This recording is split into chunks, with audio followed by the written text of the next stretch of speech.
Okey, ni masa ni kita tengah buat design.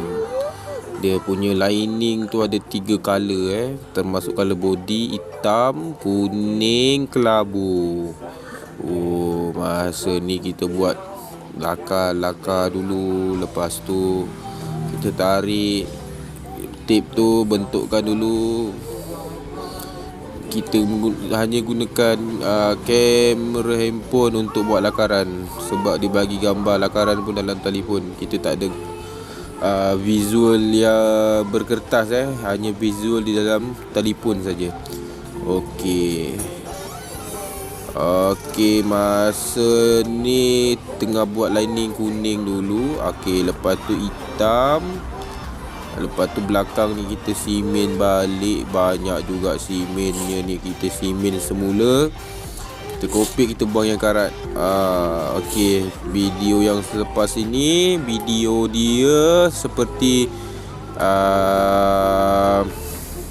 proses-proses kita undercoat. Undercoat. Okey, masa ni kita dah lap undercoat, simen balik. Lepas simen, kita tengok balik body halus ke tak. Wah, muka macam Barbarossa, The Pirate of Caribbean. Okey. Ini mana ni? Ini adalah bunga api depan bengkel masa ni tahun baru Cina. Okey, kita repair lagi. Kita repair. Lap lagi sekali sampai okey, Captain Barbarossa.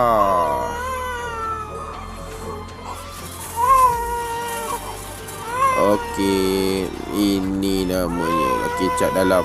Lap lagi sekali. Kita lap lagi. Lap. Kerja ni banyak lap aje lah, buang habuk. Baru masuk color. Dah siap masuk color, kita akan masuk clear pula.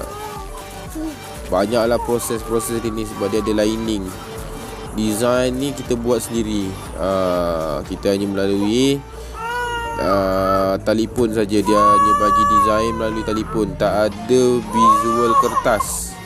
Kita hanya menggunakan telefon saja, ikut jarak dia, anggaran dia, tarik seberapa panjang, mana yang boleh panjang, kita tarik. Okey, yang ini dah siap Yang ini dah siap.